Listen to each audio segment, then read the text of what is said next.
Um, it's 4:01, so I guess we can get going today. Thanks everyone for joining us. Happy Friday. It's going to be a beautiful weekend here in Central PA, so hopefully you get the chance to go outside. And welcome to Coffee Hour. And so today we have a talk by Tatiana Gumucio. But first, let's get going with some good news, as is tradition. So on March 23rd at 7 p.m., the Schlow Library will virtually host author Deidre Mask to discuss her award-winning book, The Address Book, What Street Addresses Reveal About Identity, Race, Wealth, and Power. And the Q&A will be moderated by Lorraine Dowler. On Wednesday, March 24th and Thursday, March 25th in the afternoon, the 2021 Water Forum will take place virtually. The event is free and open to the Penn State community, and registration is required for that. Other good news, we have graduate student Susan Kodicott received an early career award from the National Geographic Society. Emily Rosenman has a new piece in The Conversation. Only a handful of US foundations quickly pitched in as the COVID-19 pandemic got underway, early data indicates. And PhD student Harrison Cole published an article in Progress in Human Geography, Tactile Cartography in the Digital Age, a review and research agenda. Congrats to all of you. And to acknowledge the 2020-2021 Speakers Committee, it's myself, Carl Zimmer, Suji Wong, Jeremy Diaz, Karen Schuckman, and Angela Rogers. And so today, without further ado, we have Dr. Tatiana Gumucio, who is a postdoctoral scholar here in the Department of Geography. She is a cultural anthropologist who seeks to contribute to development efforts at the intersection of climate and rural livelihoods to advance equality and empowerment for economically and socially disadvantaged groups. Her research analyzes how social differences such as gender, ethnicity, and race influence smallholder farmers' risk perceptions, climate information needs, and capacities to respond and adapt to climate variability and change. She seeks to inform effective and equitable decision-making and program development related to climate in the agricultural and food security sectors. Her research includes participatory action research to align research and intervention with priorities of rural communities, institutional analysis and guidance for incorporating equity in development and adaptation strategies, and integration of heterogeneous risk perceptions, needs, and constraints into the design of rural climate and insurance services. She holds a PhD in anthropology from the University of Florida, and her talk today is titled Assessing Triggers of Weather-Induced Disasters to Inform Weather Risk Management Design in Somalia. And so after the talk, we'll have some time for Q&A. So please put those questions in the Q&A box you should see. Without further ado, take it away, Tatiana. Okay, great. Thank you very much for that introduction. I'll just start sharing my screen and getting the slides up. Yes, no, I'm really pleased to be with you all this afternoon for the coffee hour. As mentioned, I'm a postdoctoral scholar in the geography department here at Penn State. I'm working with Dr. Helen Greatrex. She's my advisor and the PI on the project that I'll be presenting some initial results on. The project has to do with weather risk management in Somalia, and I'm going to be presenting on those aspects of the project that have to do with assessing the triggers of weather-induced disasters. And I'm just going to speak a bit more about what makes up me as a researcher, just briefly. As mentioned, I'm a cultural anthropologist by training, and actually, since my PhD, I've worked at a couple different research centers who specialize in themes related to agriculture, food security, and rural development. And the particular types of research that I've been involved in have to do with understanding how social differences influence people's capacities to manage climate and weather risk, with a particular focus on gender as a social difference. And as mentioned, I have a particularly keen interest in ensuring that research findings do have a positive influence on change in development policy and practice. So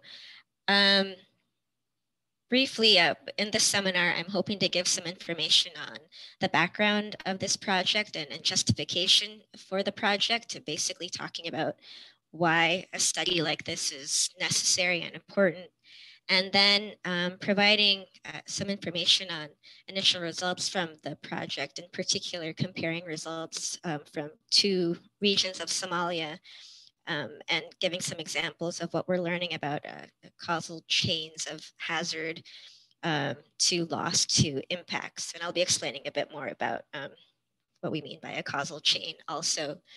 And then I'll sum up with some key takeaways from the seminar today. So just to start off, this particular project, we base ourselves on a couple of key thoughts or hypotheses. In particular, the first one has to do with understanding that the impacts of weather hazards, they're context specific and dependent on livelihoods and the socioeconomy. So just taking as an example, if we think about, say, sorghum farmers in comparison to pastoralists who live in the same locality, they might experience a weather hazard, say drought conditions, very differently, just because of the different ways that their livelihood activities are dependent on rainfall.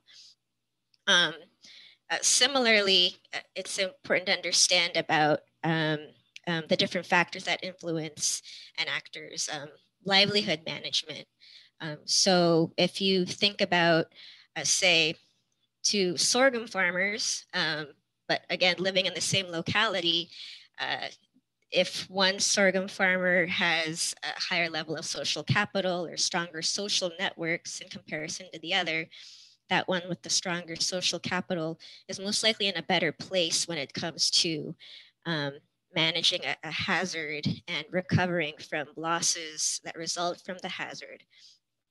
So with this in mind, a couple of concepts that we use a lot for this study have to do with vulnerability levels, and we see that focusing on livelihoods helps us to understand these particular components of vulnerability, like sensitivity to shocks and stressors, also adaptive capacity. And adaptive capacity we're understanding as a person's capability to recover from disaster losses in a sustainable manner. An additional key thought or hypothesis underlying this project has to do with the understanding also that disasters, they don't result from just one shock alone. Typically, they'll result from several shocks or stressors. And with this, it's important to take into account the aspects related to time and seasonality. Just thinking that a particular stressor experienced over a longer period of time will have different effects and impacts, perhaps thinking about a drought, for example. Also, when thinking about seasonality, it's important to think about how a certain weather-related hazard, a certain aspect of a weather trend will have a different meaning or significance depending on the season. For example, no rain for several days during a rainy season will have much different implications from no rain during a drier season. And so throughout the project, these are kind of factors that come into play that we think about a lot. finally, we recognize that shocks related to weather aren't the only types of shocks that come into play when contributing to a disaster. There are other types of stressors or shocks that have to do with, say, civil conflict, warfare in the country, also the market economy. So we try to take a holistic look at all of these potential factors, the context of how weather hazards are experienced. And so it's with all this in mind that we've been interested in having this study to provide a robust understanding on the complex interplay of risks and help provide information at the targeted scale needed for disaster risk management. At this point, I'd just like to highlight that the study then it's seeking to address a very specific knowledge gap, and it's seeking to address the concerns of a particular specific audience. In this case, humanitarian organizations. Commonly, the types of weather-related information that a humanitarian organization might have available to them will be at a very general scale in comparison to their kind of very local needs. Oftentimes, a humanitarian organization in a country is working in a particular subregion of the country, seeking to serve the needs of particular communities within that region. And so having information about the weather that's kind of tailored to the particular context of those communities that they're working with is very important and necessary. And so that's kind of the type of knowledge gap that this project is seeking to contribute to. So the project that I've been referring to generally, its title is Measuring Hazards to Forecast Disaster, and as mentioned, Dr. Greatrex is the PI. I'm most involved in the qualitative component of the project. This project is actually focused significantly, of course, on weather information, and thus the part of the project that has to do with working with remotely sensed products is led by Dr. Greatrex and is a large focus of the project. I'd like to highlight also kind of just an interesting aspect of the project that has to do with who the donors are. It's the global insurance company AXA XL, the corporate social responsibility arm of AXA XL, because it's expected that the findings from this project will be of use and interest to insurance companies to be able to design more effective insurance products. This it can sound most relevant when thinking about index insurance products and the capability of those products to issue a payment in the amount that reflects the actual loss experienced by a certain community. Being able to have that kind of context, specific nuanced information on how a hazard is experienced and the degree of loss experienced from it will be really helpful to insurance companies in this way. So it's expected, it's the goal of the project, that the findings will be able to help create best practice guides for index design as well. So getting into a bit the context of Somalia, because as mentioned, this project is focusing on the country of Somalia, and you all might be wondering why, how did it come about, that particular focus? Well, for one thing in particular, we see that Somalia is a very rich place to be, or area to be able to learn about these key questions Somalia is very socially and geographically complex with 19 different livelihood zones here presented in this map of the livelihood zones in Somalia. It has semi-arid areas as well as very dry areas, as well as a coastal area on the Indian Ocean, as well as riverine areas with two rivers, the Juba and the Shabelle River, going through in the south central area. So again, leading to very different contexts across the country where different weather trends will have different livelihood outcomes and impacts. In addition to this geographical and social context, historically in Somalia, there's been political instability over the last couple of decades due to the presence of terrorist groups such as Al-Shabaab. Also, over the last decades, there's been a series of recurring humanitarian crises. Many of these have been significant, and many of these have had as a significant cause or motivating factor being rainfall-related hazards. So it's a very complex environment for that will allow for a fruitful learning from applying our approach here. So as mentioned, I'm going to be, I'm focusing on the qualitative component of the project.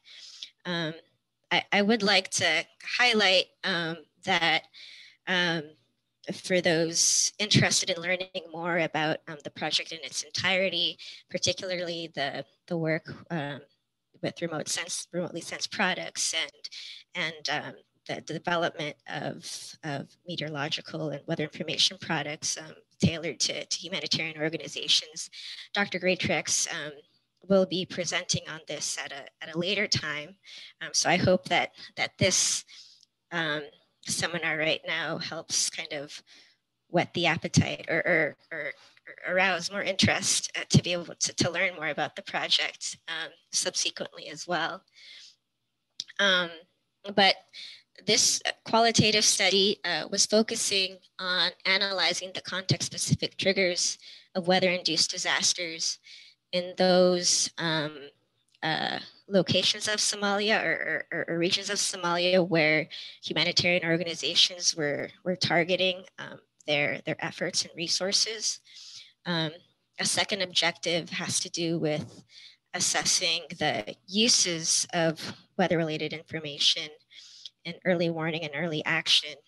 And this refers to how humanitarian organizations can use weather-related information to help them make plans to mitigate the potential impacts, potential detrimental impacts of say, a weather-related hazard. But I'll be focusing in particular on results related to this first objective. Just would like to share briefly as well the methods used for the qualitative study or how we structured the data collection and analysis and why. We based ourselves on semi-structured interviews with a sample size of about 30 key informants. We're about 2/3 the way through that process right now. We purposefully selected the key informants, seeking to speak to those who had the appropriate background and knowledge of the key themes we were most interested in. So they tended to be representatives of international NGOs working in Somalia in disaster risk management and weather risk management. We also based ourselves on review of the literature, both gray and peer-reviewed publications. In particular, we made use of reports from the Food Security and Nutrition Analysis Unit in Somalia, which puts out regular reports on the state of food security in different areas of Somalia and the factors that contributed to those states of food security.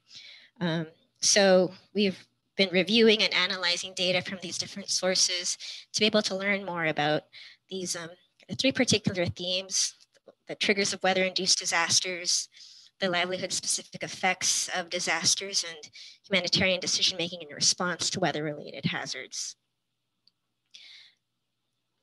So I'd just like to share a bit on a few important aspects of the context of Somalia, which are important in order to be able to really understand some of the initial results coming out of the study so far. One has to do with how the seasons work out in Somalia. Now, the seasons, they can vary across the country. However, in the majority of the country, there are 2 rainy seasons and 2 dry seasons.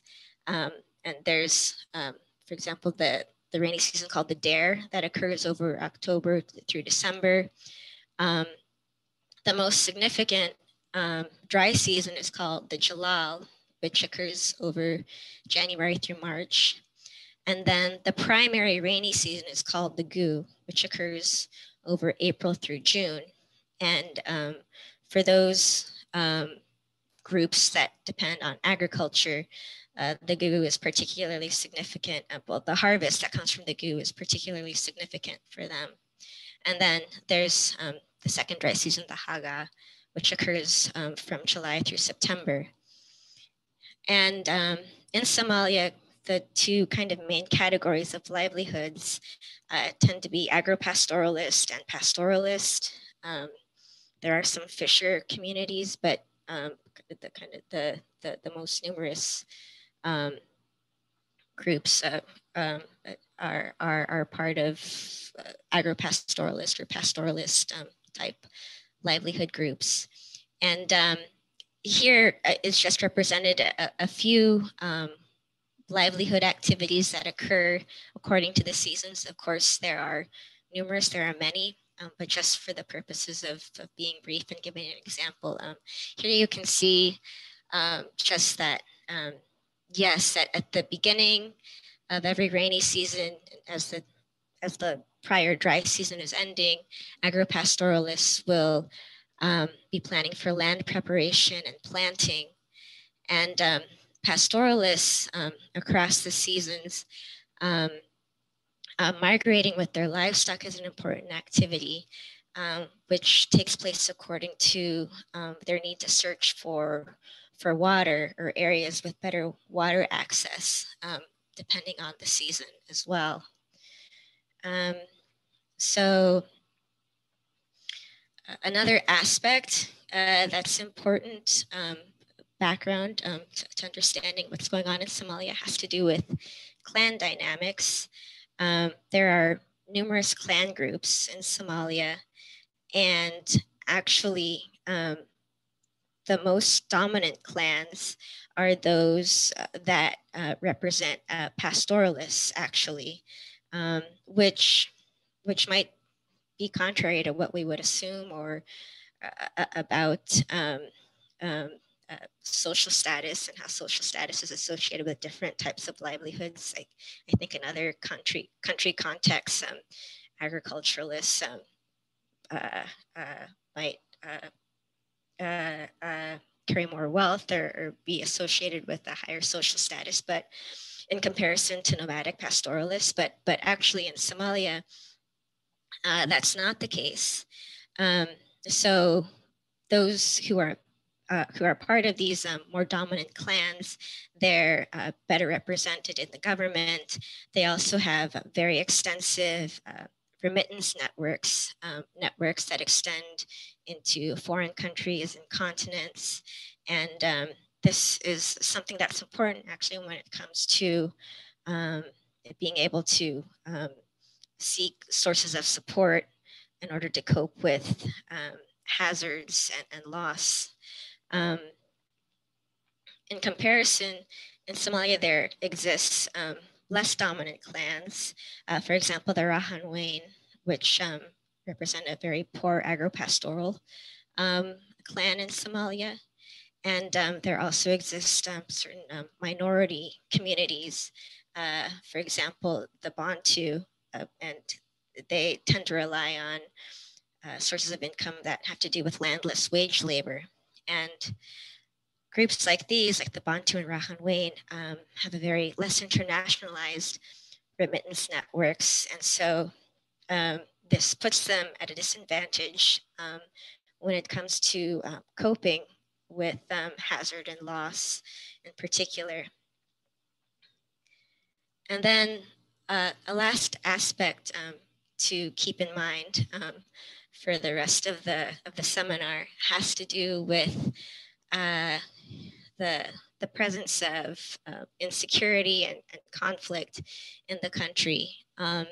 This is a very dated map from 2011. However, it's helpful to give an idea of the influence of terrorism, terrorist groups in the country, and how this affects humanitarian access. On this map, the darkest areas represent the most limited humanitarian access, and you can see that it's in that south central area where there's a lot of Black. This pertains to areas where Al-Shabaab has had significant influence and control over these areas in past years. And this often makes it very challenging for humanitarian organizations to be able to access these areas and provide assistance and support.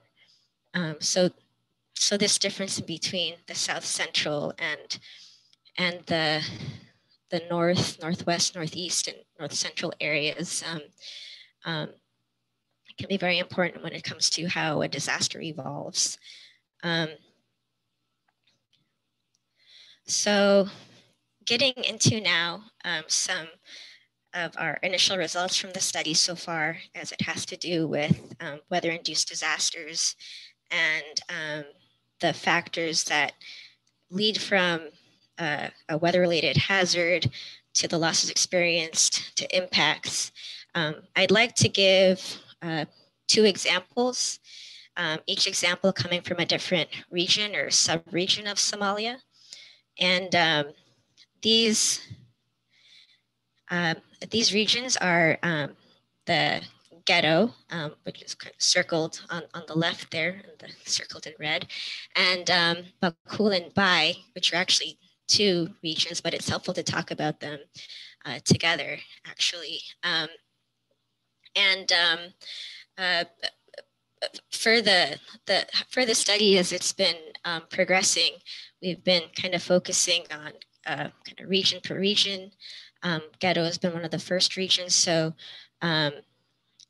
information related to the weather hazards might be a bit more detailed there, but still comparing the 2 regions I think will be helpful for the seminar.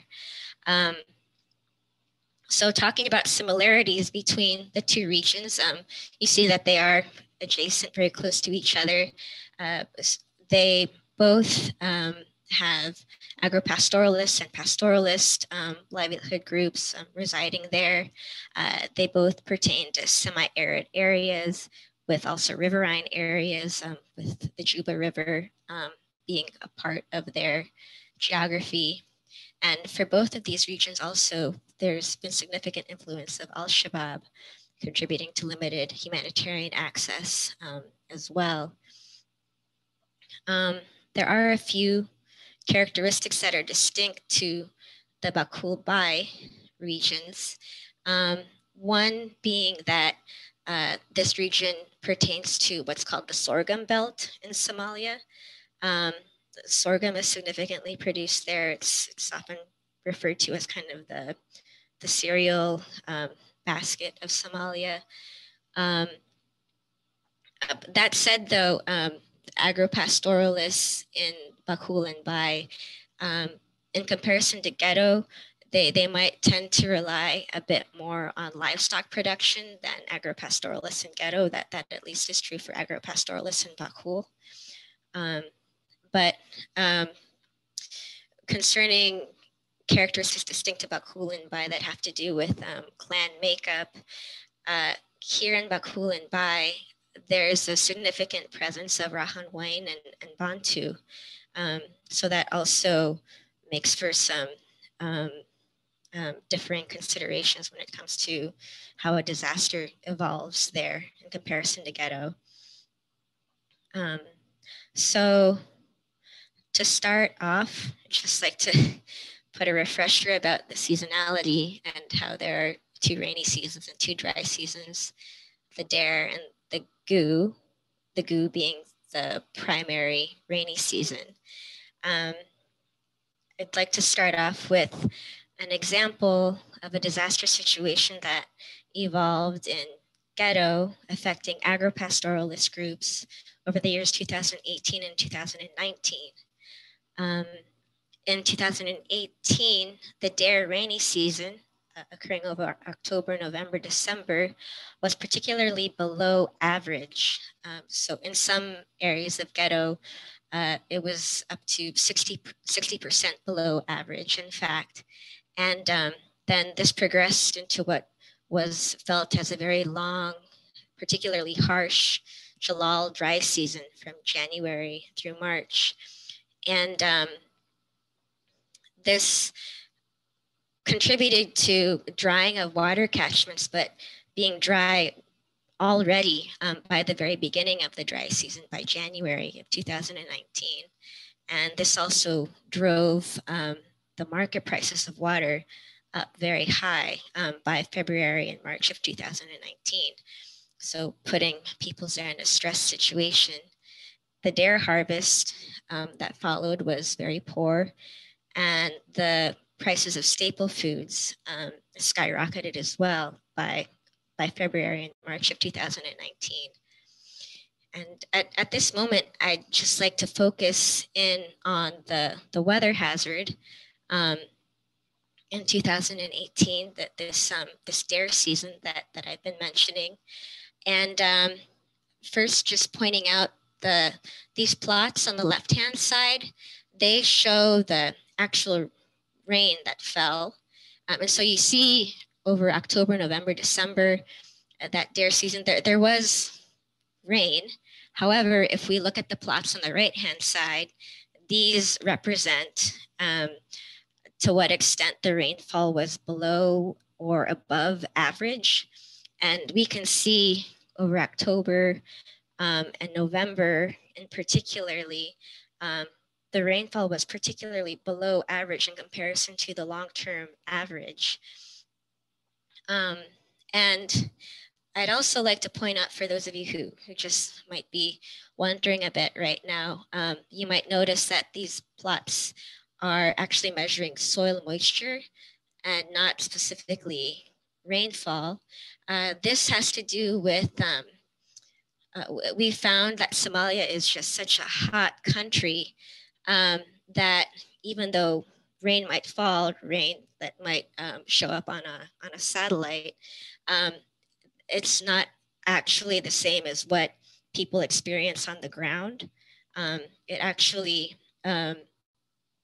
takes a significant amount of rain to reach soil moisture, and for people then to be able to feel that the rain has started, for example. So we found that measurements of soil moisture actually represent much better what people on the ground are actually experiencing about the weather.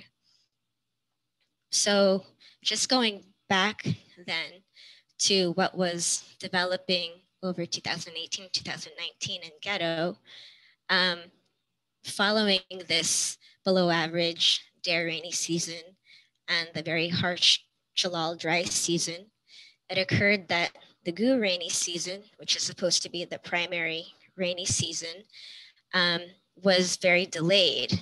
Normally, it should have started in April, but it was mid-May and the rain still hadn't started. So for agropastoralists, this was a significant disruption of their planting time. They they weren't going to have enough time to plant and see their crops through to full maturation, and what was left of the season. So this resulted in a very poor GU harvest. It was one of the worst harvests in several years. And again, high food market prices and reduced food reserves. And these outcomes were all very significant, just keeping in mind as well that the GU rainy season is supposed to be the primary rainy season, and agropastoralists would expect the harvest from that season to be significant to them in terms of their income and food security for their households. So again, just looking again to focus on the weather hazard in 2019. Again, you see April, May, and June. There was moisture, there was precipitation. However, when we compare that on the right-hand side and the plots there to the long-term averages, you see, in fact, that when the GU range should have started in April, they were actually very below average, insufficient to what would be normal for communities living there.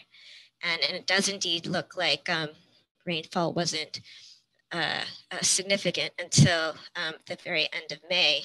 And it would appear that even in June, at the end of June, it was below average, kind of signaling an early end to that rainy season.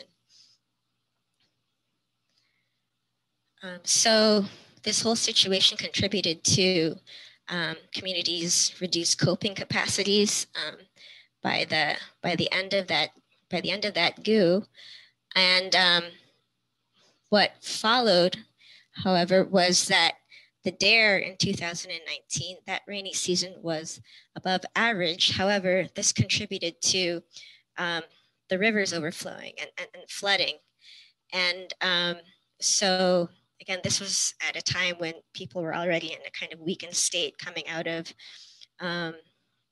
those consecutive failed rainy seasons.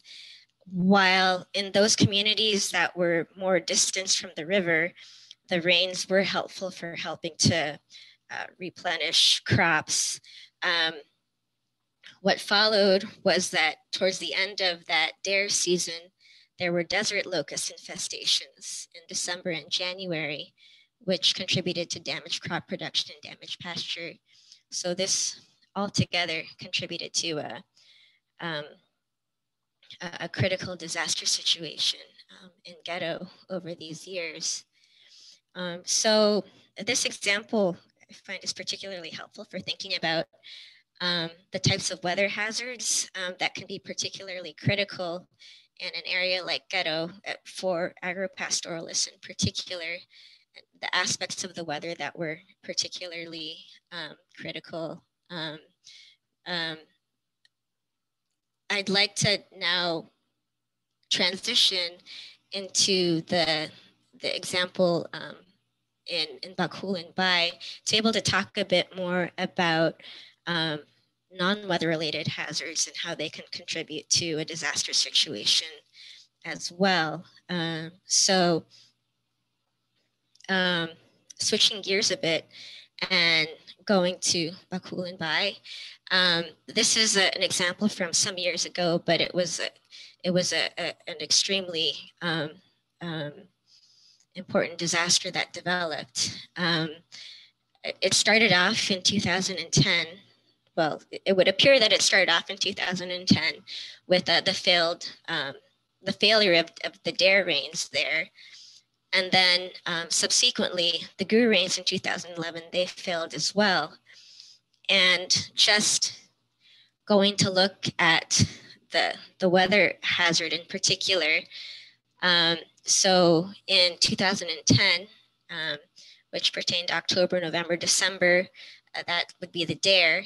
And we see that there was rainfall, but comparing it to the long-term average, to the plots on the right-hand side, the rains throughout October, November in particular, and December were very, very much below average. And then the GU rains in 2011, in April, May, and June, also, it would appear that they started very late. There was very much below average precipitation in April, and then it would appear that they ended early as well, that there was below average precipitation during the month of June also.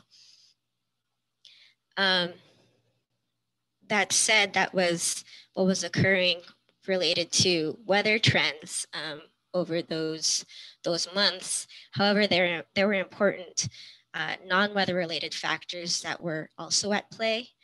In particular, Al-Shabaab had an important control over the area over this period of years. And this meant that Al-Shabaab was limiting movement to other areas, which has very important implications if we take into consideration that an important way for people to cope with hazards has to do with moving. And they might move with their households, with their livestock to places where the conditions are better, where there's better water access, for example. And this wasn't possible at the time.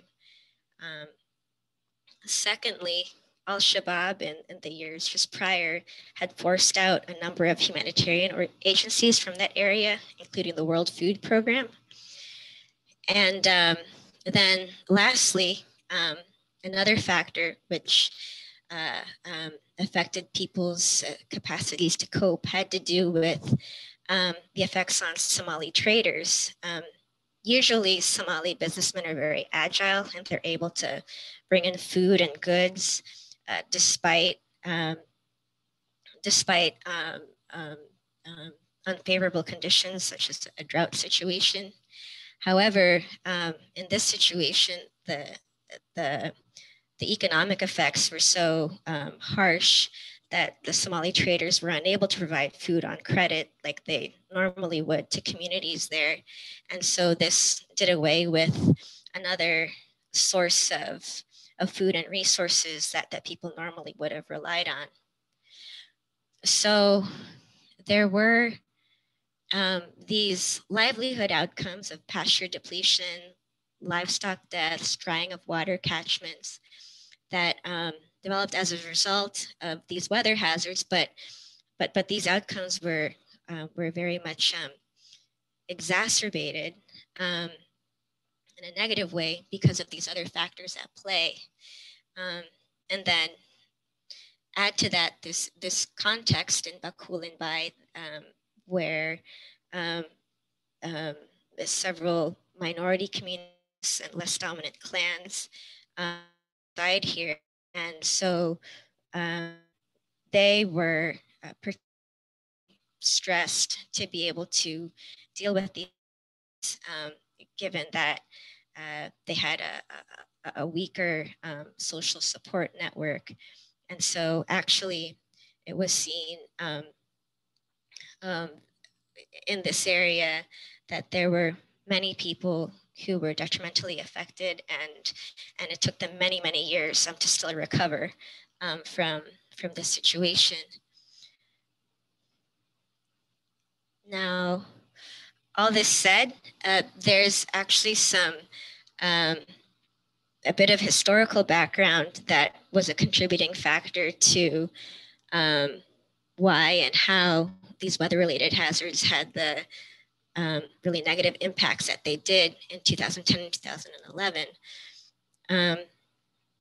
This had to do with over 2007, 2008, and 2009, agropastoralists in the area, they invested significantly in cash crop production, sesame in particular, over the cereals that they normally produced. These years, 2007 to 2009, the rainfall was relatively good. It wasn't bad. And agropastoralists made the different livelihood decision to focus on sesame production instead. So the results from this were that whereas normally when they would be cultivating sorghum and they would have than food stores for their household and stock for their livestock because they were producing sesame. These resources were actually reduced, and they made use of their cash income from the sesame production to purchase additional heads of livestock. And this has to do a bit with some of the context given earlier that livestock and livelihoods based on livestock can be associated with more social status. Having livestock was a sign of accumulating wealth and wealth assets. But actually what happened from this situation was that people's level of vulnerability was a bit heightened, especially with respect to the weather-related shocks that followed in subsequent years. People saw the wealth that they had put into the numbers of livestock disappear as they weren't able to move to areas with better water access and better pasture conditions, and the livestock that they had accumulated died, and they didn't have the food stores to be able to ensure and maintain their household's food security more. So this was kind of the complex dynamics that contributed to this huge disaster situation by 2011. So just starting to sum up a bit now with some takeaways that I think are helpful from what we've been learning from the initial results from the study so far. As I've been highlighting throughout the presentation today, that yes, a weather hazard, although it might be a similar type of weather hazard in different areas, it can have different impacts. It doesn't matter that there might be, say, a delayed rain onset after a very long and harsh dry season or something like that. And just comparing the cases of Baku and Bai with Ghetto, we see the importance of civil insecurity, how that can contribute to extremely detrimental impacts, as well as the importance of understanding clan makeup in an area. We saw in Baku and Bai the presence of the less powerful clans and marginalized communities made for a very, an extreme disaster situation that developed in 2011. And then kind of getting to the so what of what we're learning so far, being able to understand the potential impacts of a weather hazard, how they develop, understanding how weather hazards interact with the context is important then for humanitarian organizations to be able to decide on which locations to target and when. Lastly, tying in these this information with what's going on with the project at large, we can see also that the qualitative part of this project is important and helpful for being able to identify what are key weather statistics for humanitarian organizations. It might be, yes, understanding when the implications of the late onset of a rainy season, but then adding to that context to understand what really is late, when is it late, and for which area, for which livelihood group. That's what we're hoping to get out of this qualitative study, and it's informing the development of weather and meteorological products. So I'll finish up there. And thank you again for the opportunity to share with you all what we've been learning so far. And yes, I look forward to your questions and feedback. Great, thank you, Tatiana. So we do have some time for Q&A, so please put your questions into the Q&A. Also, if you would like to ask your question live, please indicate that and we can unmute you. But maybe to kick off questions, I see we have one. I have a question, and when I see your research, thank you for this great presentation, by the way. When I see and learn about your research, I think of the IPCC's special report on warming of 1.5 degrees Celsius and how they have identified this area of Africa as a place where there's projected to be compounding and interacting risks. So things like drought, water stress, habitat degradation, crop yield impacts, things like that. And these impacts are supposed to be greater under the greater degree of warming. And so you've shown in your research that there's a lot of nuance here. There's weather and non-weather related or climate related stressors. And so I'm wondering how you feel, what is our general ability to be able to assess these future compounding risks, given this great nuance that you show in your research? Right. No, that's a great question.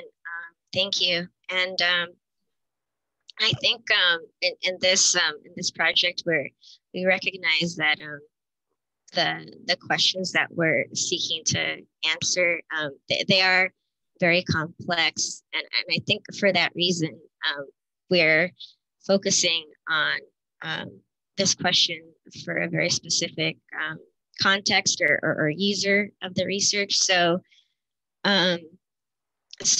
at the moment, I guess we see that it's feasible, or it's feasible for us to dedicate our efforts as academics and scientists to understanding how these non-weather related factors interact with the weather trends to be able to better inform more effective humanitarian action for a specific place, a couple of specific regions in Somalia. Being able to come up, say, with a very complex model that could be applied to different countries all over the world. That's not in our wheelhouse, but we would hope that what we do find from this project would be able to spark thought about different approaches for addressing these problems. As mentioned, I think perhaps in the past, sometimes it might be thought that just focusing on what's going on with the weather will be enough to be able to anticipate disasters and then how to help people. But I guess what we're challenging it, and I think we're not the only ones who do, is that those aren't the only aspects to be considering. And actually, I'm noticing Helen is on the is on the webinar, and I think if Helen, if you'd like to contribute any feedback or comments to that question, also you're welcome to. Hi. No, I think you answered it beautifully. So I don't think I have anything else to add that you didn't already say. But thank you for the opportunity. Yeah, thank you. So we do have a few questions. The first is from Emily Rosenman, who says, thank you for this talk. I'd love to hear more about how insurance companies might use this information. Sure, yes. Actually, I think, Helen, I might pass that question on to you. I know you've actually been speaking to our insurance company donors today and yesterday. So Sure, yeah, I have like the live update from this morning of how they're going to use it. Basically, insurance companies now are realizing, as you just said, Luke, that climate change and the weather are one of the most important threats facing their business, but also one of the biggest opportunities for them to create new insurance products for. And they're suddenly, and for example, AXA has just put insurance into their top 5 business strategies, not the climate strategy, not like a separate CSR thing or anything like that, but AXA now has climate in their top 5 strategies as a business. And they're now finding, as they go into weather insurance, index insurance, and things like that, that it's really complicated. Suddenly it's kind of like, well, as Tatiana was saying, the same weather could lead to completely different impacts. And so then you're a guy sitting, normally a white guy sitting in Zurich. How do you then create effective products for people around the world? And they approached us with, how do we do this better? Is there a better way of incorporating more complex information? And how would we go about that? And how do we link with local communities? How do we link better with the customer? And so specifically, they're using some of the things that we've been doing in the project is that Tatiana's been also writing like guides to social science for industry. So what on earth are semi-structured interviews? What's coding? What do these words mean, so that they can better work with people? Directly, they're using it in terms of, how do we choose the difference between 2 products? How do we use this information in comparison? We're also trying to develop a network that links some of the satellite stuff that I'm doing, or that an insurance might do, and the work that Tatiana's doing. Yeah, and so I think it's that. And finally, if they hire a consultant, up until now, we've heard directly from them that up until now they're like, oh, we never thought about hiring a social scientist, and now we think we need to. So it's trying to make that link between the insurance company, and they led this initiative. They're realizing the value of social science, and what we're trying to do is see how we can pull these 2 stories together.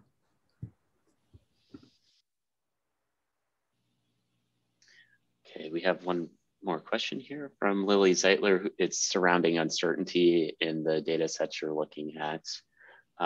She's wondering, how do uncertainty levels compare between the precipitation and soil moisture data? Are there differences in uncertainty? Are the differences negligible between the variables? Or does additional uncertainty need to be factored in?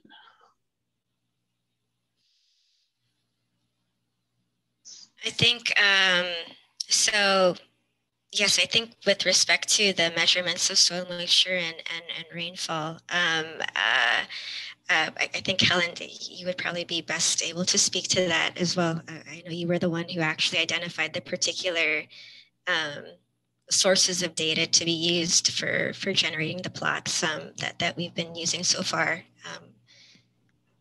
Absolutely, and this is kind of maybe Lily, we could have a coffee about this as well, because I don't want to derail questions about the work that Tatiana's doing. And this is really my aspect of the project. And when we came together, Tatiana has been bringing the qualitative aspect, and I've been trying to bring the remote sensing. Short answer is loads of differences. There are also 17 different types of rainfall, satellite rainfall data. There are now 4 types of soil moisture product. Each one has their own nuances and biases. They're not negligible. Yes, the uncertainty needs to be factored in, and that's kind of where I get to geek out in geostatistics to work out the mathematics of how you might do that. But if anyone's ever excited about uncertainty, precip, and soil moisture, then we should absolutely have coffee and chat about it more. Great, thank you. We have a question from Michael Gregory Jacobson. I wasn't quite sure what you meant by remittances in this study context. Could you please elaborate on that as a livelihood resilience measure? And does the Al-Shabaab trade in livestock and charcoal with Al-Qaeda have a role in these remittances? Sure. Yes, I can explain a bit more about what we were meaning when we were talking about remittance networks. It just so happens that, well, the government, well, yes, the government in Somalia is particularly weak with respect to being able to provide social support services. So it's actually been these international clan networks that have been able to fundraise in their base countries. For example, there are members of these dominant clans who live in European countries and in other regions of the world. And they've been able to fundraise to such a significant extent that they're able to use that money, well, get it to Somalia to fund water trekking to those areas where their clan members, where their clan groups are located, to bring them water in a period of severe drought like that. And that's something that's not available to people who are members of these minority communities or these clans that don't have that international reach of their clan networks. So that's just one example. The factor of Al-Shabaab and having control over livestock production and charcoal production association with Al-Qaeda. I'm afraid I'm not familiar with that. It did happen during that disaster situation in 2010 and 2011.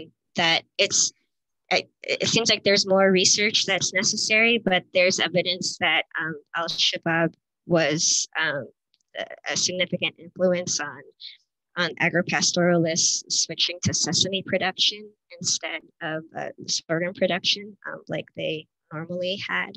And so, but there's a bit more of study that needs to be done there to understand fully the influence of Al-Shabaab and the motivations there as well.